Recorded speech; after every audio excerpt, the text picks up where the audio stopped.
Hello and welcome to Powered by Intuition. And it is quite a week.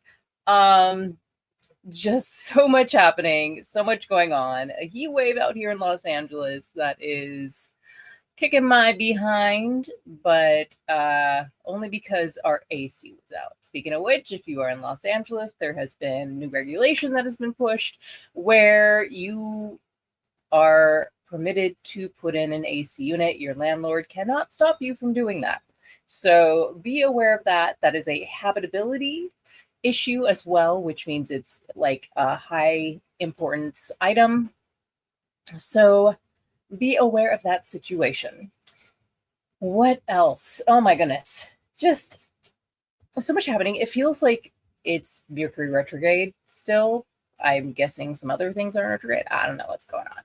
But it's been a wild week, and actually it's been a great week. So, I mean, just seeing how I'm able to navigate these scenarios and the grace that I have within them, and just like appreciation, value, connection,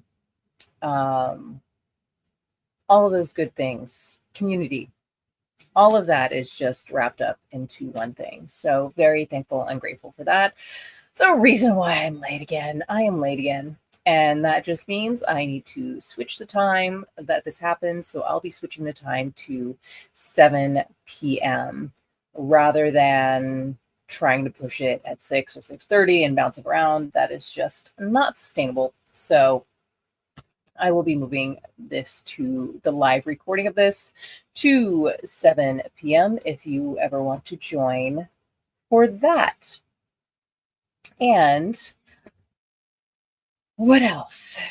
Oh my goodness. There is a lot of momentum within the cryptocurrency arena of things.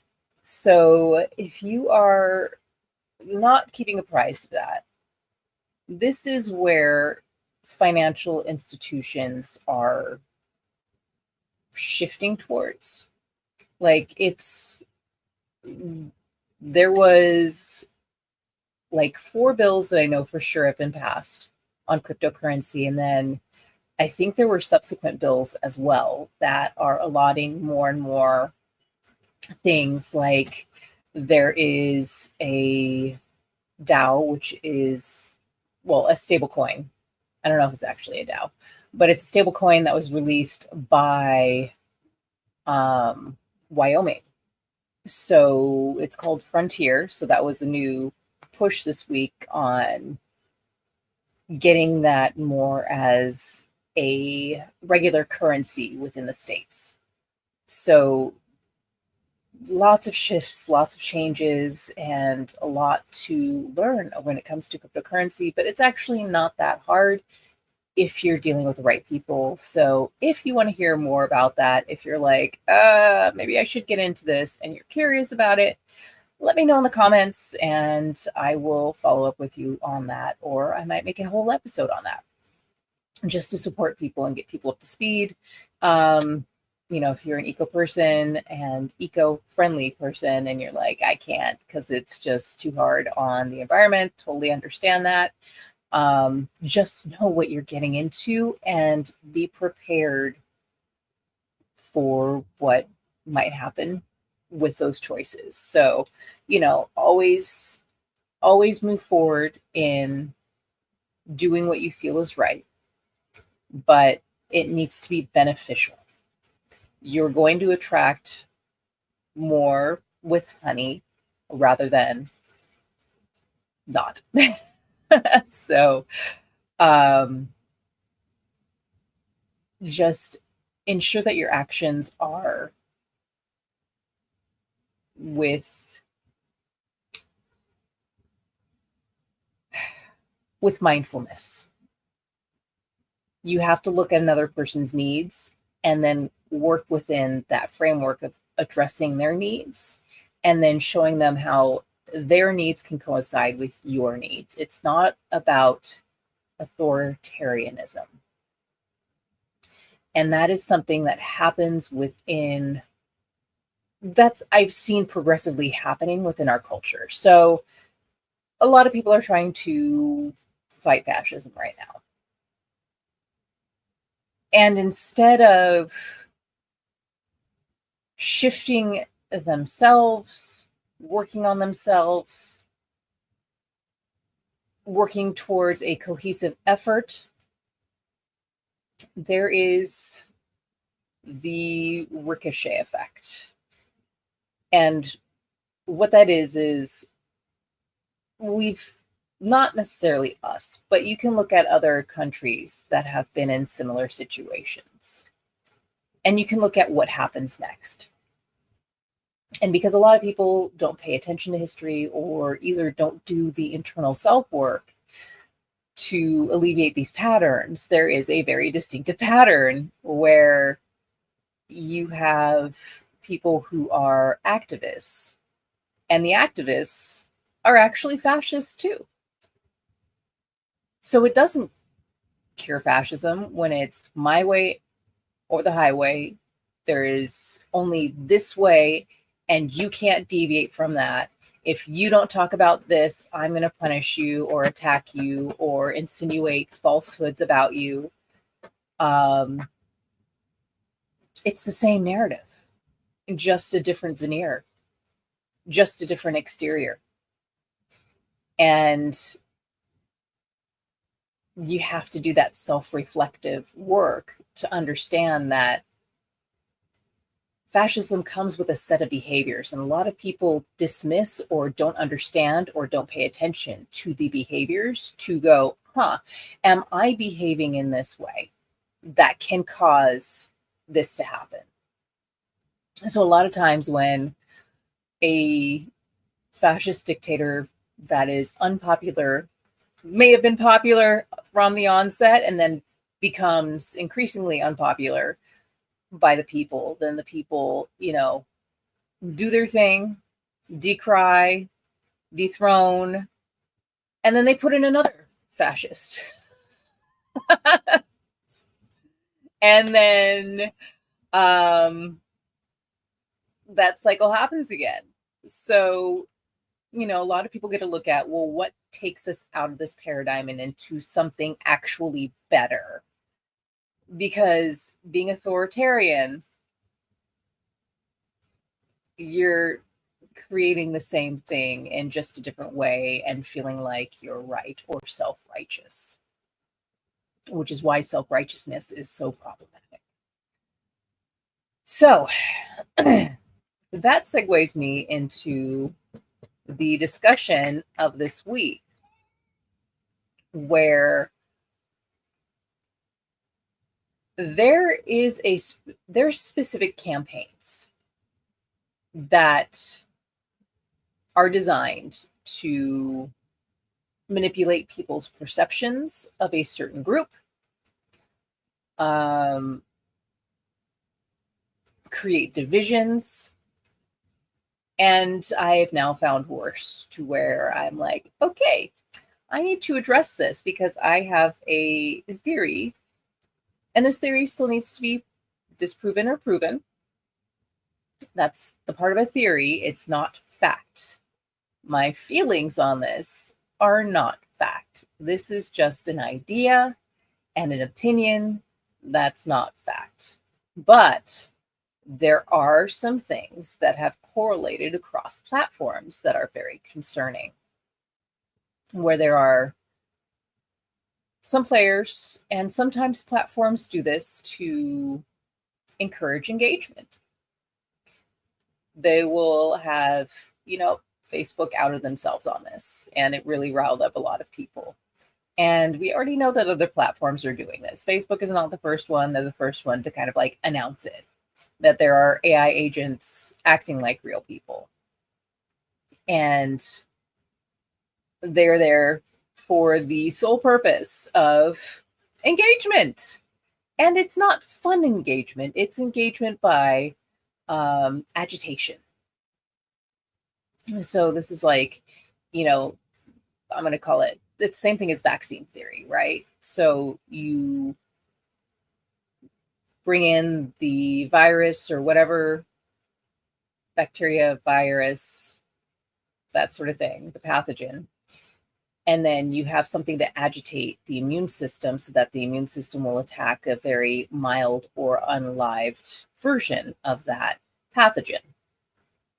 So it's kind of like that, to where these agitators are out there spurning engagement, keeping you on the platform. And a lot of people take bait. A lot of people take bait. But now it's being used in a way that is outside of that parameter, but trying to manipulate people into believing a certain group of people are what someone has put misinformation out about them. And you can really tell that these are kind of not so real players, because there's the patterns. There's patterns in speech, there's patterns in the images they have on their profile, and there's patterns in the work that they do. And it sometimes is multi-platform. Now, the concerning thing is there's these issues where it is forming maladaptive behaviors, and specifically for that purpose. So it's like diseasing people, pretending to cure them. And that is a quote that came up in a discussion today. It's like, it's an aspect of the coaching industry. So that's a big hint. It's an aspect of the coaching industry where they will say, hey, I'll support you in this. It's great. Like, you'll do this, this, and this, and it sounds great, and it's amazing, and you get sold on it. And you're like, I'm definitely, there's a high percentage rate that this is going to be successful, and all this great stuff. And they've said all these great things, and they've said all the right things. And then as things don't work, it turns into, oh, well, you didn't do it right. Oh, well, you didn't do enough. Oh, well, did you do this activity? And it becomes this like, oh, it's all your fault for not doing it. Not, maybe this coaching doesn't work for everybody. Not, maybe this coaching isn't as good as it was chalked up to be. And maybe this coaching isn't at all what it was supposed to be. So there recently was a big to-do on the Clock app where a person was going into a bit of a mental breakdown issue. And along with that issue was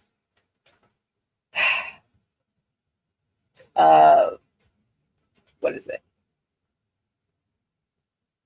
There was a lot of violations, or a lot of insinuated violations of someone who's supposed to create a safe space for this individual. But this individual is also a coach of sorts and is going through a full-on psychotic episode. And it's really, it's really odd and challenging. And that person was using AI to basically do the coaching and everything, which, that's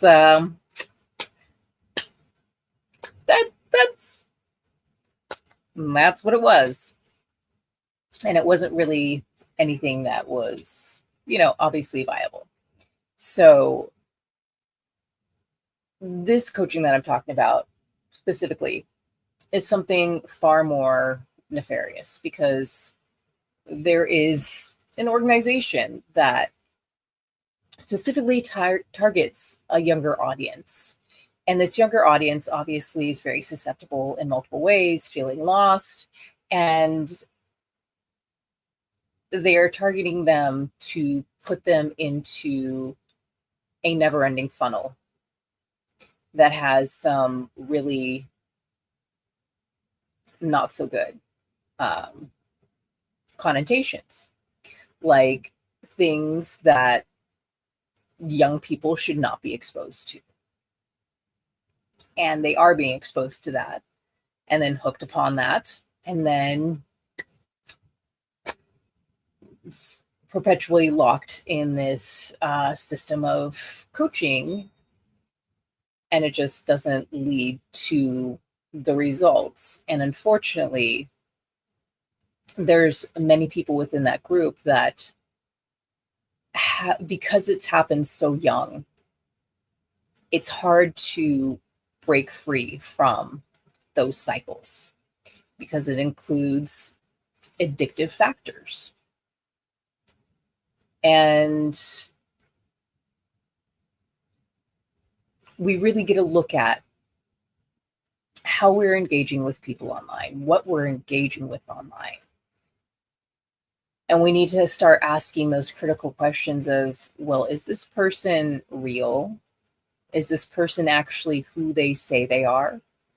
Because those agents who are out there are purporting to be something that they are not, and making that something that they're pretending to be look really, really nefarious and really, really bad.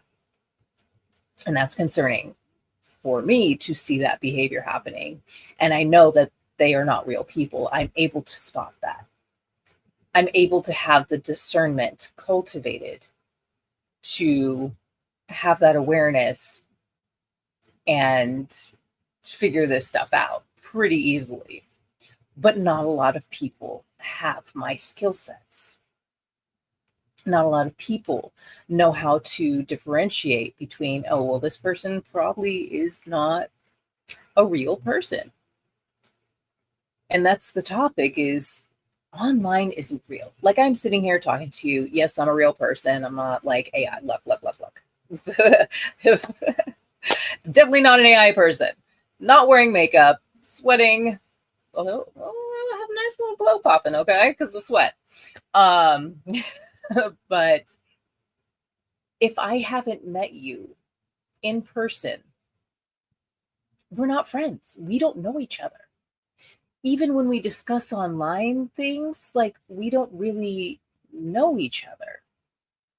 Like, we haven't connected in person. And a lot of times, this harkens back to even before the internet. We see people on film or on stage, and suddenly we feel this connectedness to them because they're in this position, they're grandiose, and we get starstruck, and we're like, oh my gosh, I know so much about this, even though you really don't know them. Or you might feel like they owe you their time, or they owe you a photo, or they owe you an autograph, just from walking around on the street and, doing their thing. So that's not real.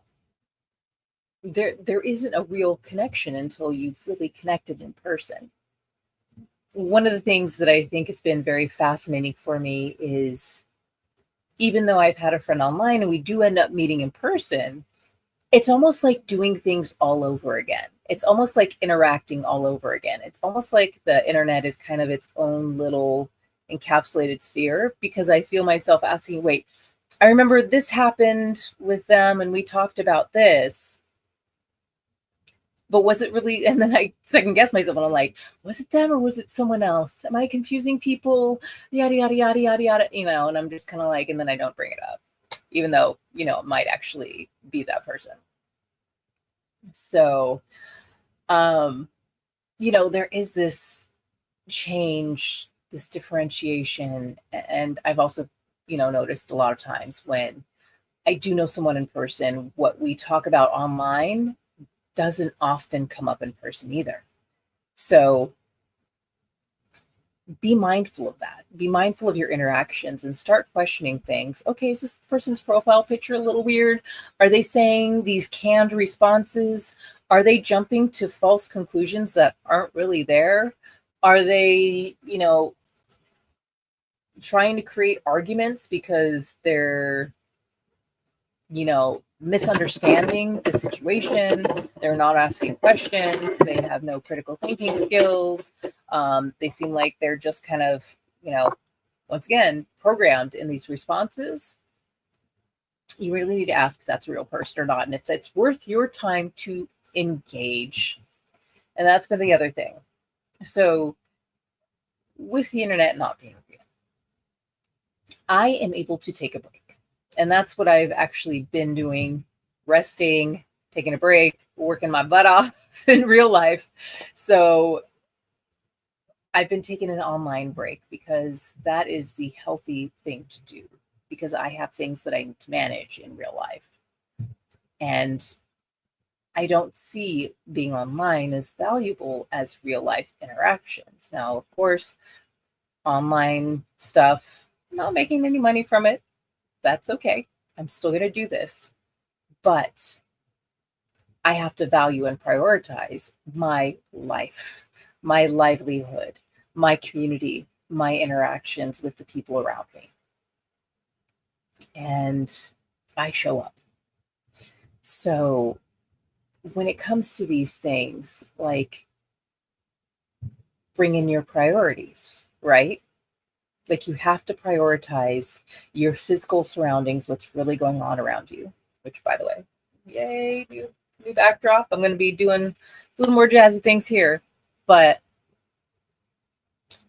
you have to prioritize that. Your physical being, your self-care takes priority. So, how do you make that happen when online seems to just be the place that stuff happens? Well, go out in nature. I want you to just step outside, look at the sky. Is it clear? Is it blue? Just go through acknowledging different aspects of what you're seeing out in the world. And as you do that, start creating these changes. If you start bringing in negative things like, oh, there's bird poop on that windshield, or there's bird poop on that window, or that's so dirty, I want you to shift the narrative. I want you to look at maybe the plants coming through the cracks of the cement and go, oh, that's a resilient plant. That's what resiliency is about. When you see these plants, when you see nature defy these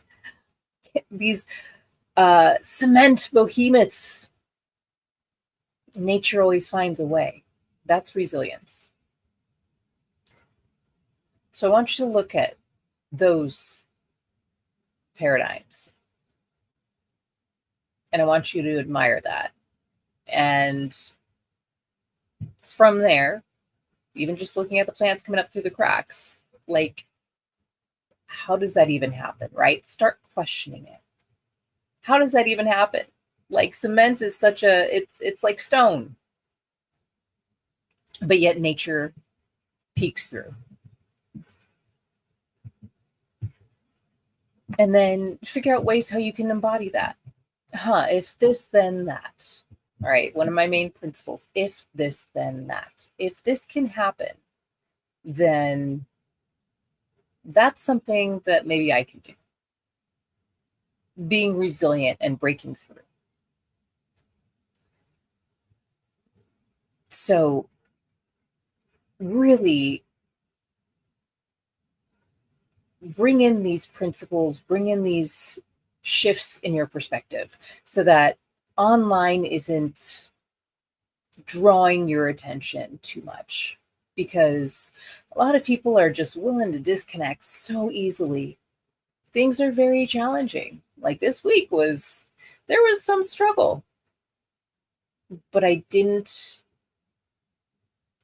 deviate from that course. I didn't offload it. I didn't run away. I didn't do anything that would make things worse. I addressed them. I had a dip offline to handle some things. And they're situated, they're done, they're complete. They're not being dragged around. It's come full circle to where, okay, I acknowledge this. I've done this. It's complete. So, whew, I hope that you all got something out of this, that there's an understanding. There are a lot of players at play on the field that are not looking at your best interests, that are trying to divide and conquer, that are trying to make certain groups of people look really bad, that are trying to guide people down a really challenging path of struggle and ultimately removing their power from them. So begin to pay attention to these things. Pay attention to the interactions online, just like paying attention, just like going outside and paying attention to a little bit of nature. Start questioning, start getting curious, start spotting the patterns. Create that recognition of like, oh, that looks so familiar with that person that just really took things left field. That icon looks very similar to that type of person. They're kind of saying the same thing. Oh, they're copying exactly this phrase. Oh, the conversation seems to loop around and forever. These are the things that you can spot.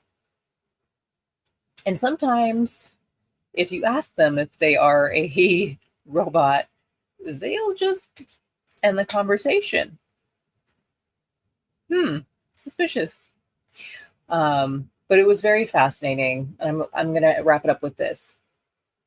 There was one person or account on the Clock app where they'll post things and they'll say that, oh, well, this is AI and this is AI and this is AI. And if you respond, you're automatically an AI. They call you an AI.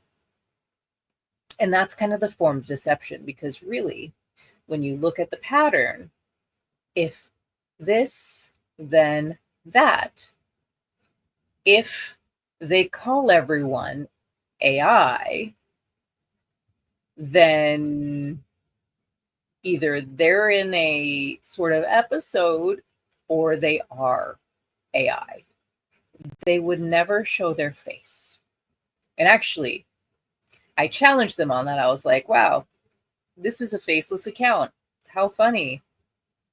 Tell me, I need you to do these 3 things to prove that you're not AI. They were like, oh, well, that's blah, blah, blah, blah. I'm like, show me the post. Show me the post, because there are certain things that I know AI can do and can't do. Obviously, it didn't happen. Because that account is actually an AI. That was the only response it was programmed to do, was to call everybody an AI. That spurned engagement. So their content got pushed out. More people came in and were like, no, I think this is, and they would be called an AI. So later on, I did see a video of that person, and it was so funny because it was clearly an AI video because there was details missing.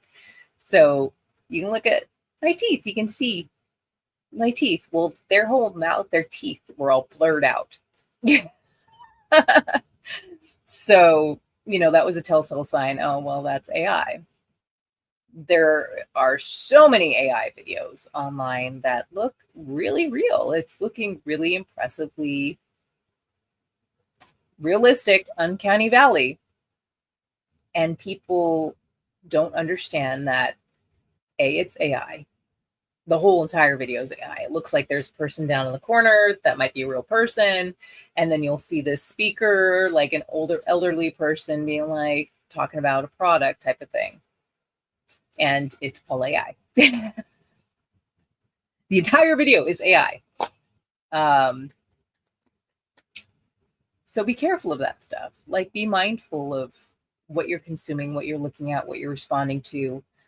Even your friends might have an AI agent operating their accounts, especially when they're operating a business, especially when they're a coach. There's a lot of AI agents, and a lot more people are adapting to having AI agents on their accounts. So this is something to be aware of. And nothing is going to beat in-person interaction. I've said this many, many years ago. At this point, with AI becoming such a major thing, human-to-human interaction is going to carry more value. So choose your friends, choose your mentors, choose your coaches, choose the people that you surround yourself with wisely. And I will leave you with that. Thank you so much for joining on this episode of Powered by Intuition.